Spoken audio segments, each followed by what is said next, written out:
রাসূলুল্লাহ সাল্লাল্লাহু আলাইহি ওয়াসাল্লামের মহান ক্ষমাশীলতা। মক্কা বিজয়ের দিন হিজরতের অষ্টম বছরে মুসলমানরা মদিনা থেকে মক্কা বিজয়ের উদ্দেশ্যে রওনা হন। দীর্ঘদিনের নির্যাতন, বয়কট ও যুদ্ধের পর অবশেষে মহানবী সাল্লাল্লাহু আলাইহি ওয়াসাল্লাম প্রায় 10,000 সাহাবী নিয়ে মক্কায় প্রবেশ করেন।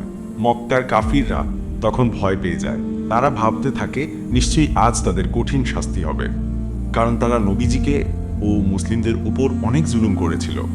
কিন্তু রাসূলুল্লাহ সাল্লাল্লাহু আলাইহি ওয়াসাল্লাম যেদিন মক্কা বিজয় করেন, সেদিন তার মাথা নত ছিল অহংকার বর্জিত এক নম্রতার প্রতীক হয়ে।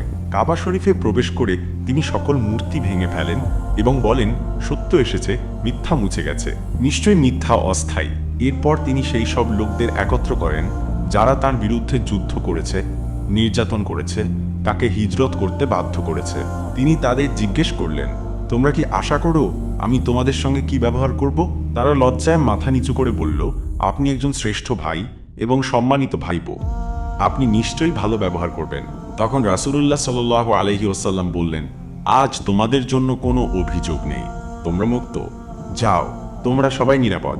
শিক্ষা: এই ঘটনা ইসলামের অন্যতম উজ্জ্বল দৃষ্টান্ত।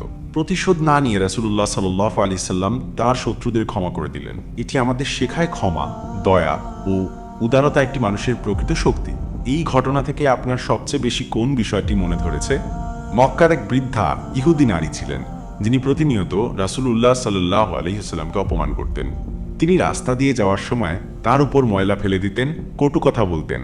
কিন্তু রাসূলুল্লাহ সাল্লাল্লাহু আলাইহি ওয়াসাল্লাম কখনোই রাগ করতেন না বা বদলা নিতেন না, বরং তিনি সবসময় ধৈর্য ধারণ করতেন এবং কারো প্রতি রাগ পোষণ করতেন না। একদিন রাসূলুল্লাহ সাল্লাল্লাহু আলাইহি ওয়াসাল্লাম দেখলেন সেই নারী রাস্তার পাশে নেই এবং তার উপর ময়লাও কেউ ফেলেনি। তিনি চিন্তা করলেন নিশ্চয়ই তিনি অসুস্থ, তাই তিনি সেই নারীর খোঁজ নিতে তার বাড়িতে গেলেন। দরজা খুলে যখন বৃদ্ধা নারী দেখলেন যে যাকে তিনি এতদিন কষ্ট দিতেন তিনি আজ তার খোঁজ নিতে এসেছেন, তখন তিনি অবাক হয়ে গেলেন এবং তার চোখে অশ্রু এসে যায়। তিনি বললেন, আপনি কি না মহান মানুষ? আমি এত কষ্ট দিয়েছি আপনাকে, আর আপনি আমার খোঁজ নিতে এসেছেন? এমন চরিত্র আমি আগে কখনো দেখিনি।